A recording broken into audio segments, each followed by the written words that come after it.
নমস্কার, আমি শুভম রায়। আপনারা দেখছেন জিটিভি, দ্রুত হচ্ছে সবার সাথে। শীতকালীন বার্ষিক ক্রীড়া প্রতিযোগিতা অনুষ্ঠিত হয়ে গেল ভগীরথপুর উচ্চ মাধ্যমিক হাই স্কুলে। বিভিন্ন রকমের ইভেন্টের মধ্যে দিয়ে এই খেলা অনুষ্ঠিত হয় ভগীরথপুর স্কুলের মাঠে। খেলায় অংশগ্রহণকারী প্রথম এবং দ্বিতীয় ও তৃতীয় প্রতিযোগিনীদের পুরস্কৃত করলেন মঞ্চে উপস্থিত থাকা অতিথি ও ব্যক্তিবর্গরা। সোমবার সকাল থেকেই জাঁকজমকভাবে এই খেলার শুভ সূচনা হয়। সকাল থেকে সন্ধ্যা পর্যন্ত বিভিন্ন প্রদর্শনের মধ্যে দিয়ে চলে এই খেলা। আজকে ভগীরথপুর উচ্চ মাধ্যমিক স্কুলের বার্ষিক ক্রীড়া প্রতিযোগিতা। এই ক্রীড়া প্রতিযোগিতা এসে ভালোই লাগছে। এখানকার হেডমাস্টার মশাই আমাকে আমন্ত্রণ করেছিলেন, মাঠে এসেছিলাম। সমস্ত দুজন জেলা পরিষদ মেম্বার আমার দুই পাশে আছে, এলাকার প্রাক্তন প্রধান শিক্ষক তিনিও আছেন, কর্মাধ্যক্ষ তিনিও আছেন, বিরোধী দলনেতা তিনিও আছেন। তো সর্বদল সমন্বয়ে এই মঞ্চ, সকলে নিয়েই এই মঞ্চ তো ভালোই লাগে। খেলাধুলার মাঠ, সাম্প্রদায়িকতার ঊর্ধ্বে এমন একটা জায়গা, সেখানে যারা আমার ঘরের ছেলেমেয়েরা ভালো রেজাল্ট করে, ভালো লাগে। তো খেলাধুলা ভালো করছে, ভালো লাগছে। সুন্দর পরিবেশে সুন্দরভাবে খেলাধুলা চলছে, খুব ভালো লাগছে। ছাত্রছাত্রীদের এই বার্তায় আমি দিয়েছি যে খেলার মাঠে শরীর ভালো থাকে, মনের বিকাশ ঘটে। আর মোবাইল এমনভাবে মানুষকে আচ্ছন্ন করে রেখেছে, আমার ঘরের ছেলেমেয়েদেরকে এমন আচ্ছন্ন করে রেখেছে যে আমরা সাংঘাতিকভাবে বিপন্ন। আমিও আমার ছেলেদেরকে দিয়ে দেখেছি, বাধ্য হয়ে আমার ছেলেদেরকে মিশনে রেখেছি যাতে মোবাইল তারা স্পর্শ করতে না পারে। তো বেশিরভাগ ক্ষেত্রে পড়াশোনার ক্ষেত্রে মোবাইল আমাদেরকে পিছিয়ে দিচ্ছে। তাই আজকের প্রজন্মের কাছে এটাই আহ্বান করেছি যে তোমরা খেলার মাঠে বেশি করে আসো, তাদের শরীর ভালো থাকবে, মন ভালো থাকবে, স্বাস্থ্য ভালো থাকবে এবং খেলাধুলা মানুষকে আরও পারদর্শী হলে একটা উচ্চ জায়গায় নিয়ে যায়, সেই কথাই বলেছি। এবং সবথেকে বড় কথা, সাম্প্রদায়িকতার ঊর্ধ্বেই খেলাধুলার মাঠ। এখানে সাম্প্রদায়িকতা স্পর্শ করে না। যে ভালো খেলে আমরা হাততালি দিয়ে তাকে অভিনন্দন জানাই, এটাই তো বাংলার কৃষ্টি কালচার। তো যত বেশি খেলাধুলার মাঠে আসবে তত আমাদের ছেলেদের শরীর, স্বাস্থ্য, মন ভালো থাকবে, এটাই আহ্বান করেছি।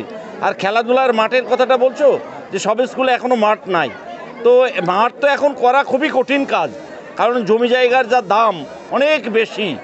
সেই ক্ষেত্রে মাননীয় মুখ্যমন্ত্রীর কাছে আমরা নিশ্চয়ই বলবো যে সমস্ত স্কুলগুলোয় মাঠ নাই, যদি খেলার মাঠ আমরা করে দিতে পারি সরকারি ফান্ড থেকে, তাহলে আমাদের অনেক অনেক সুবিধা হয়। সেই বার্তা নিশ্চয়ই আমাদের মাননীয় মুখ্যমন্ত্রীর কাছে আমরা পৌঁছে দেব।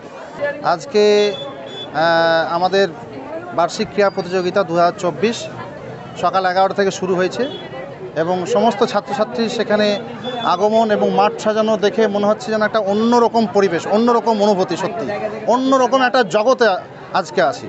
সাধারণত এই যে খেলা অর্থাৎ বার্ষিক ক্রীড়া প্রতিযোগিতা, সেখানে ছাত্রছাত্রী এবং তাদের অভিভাবকদের কী রেসপন্স করলেন, কেমন সাড়া পেয়েছেন? বিরাট সাড়া।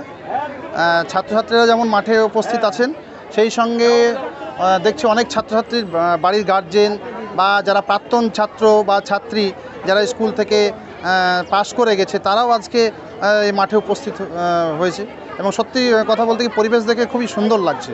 এবং এই বার্তা দিতে চাই যে খেলাধুলাই হচ্ছে জীবনের একটা অঙ্গ। ছাত্রদের যেমন চরিত্র গঠন, দায়িত্ববোধ, কর্তব্যবোধ, এগুলো মানে খেলাধুলার মধ্য দিয়েই আসে।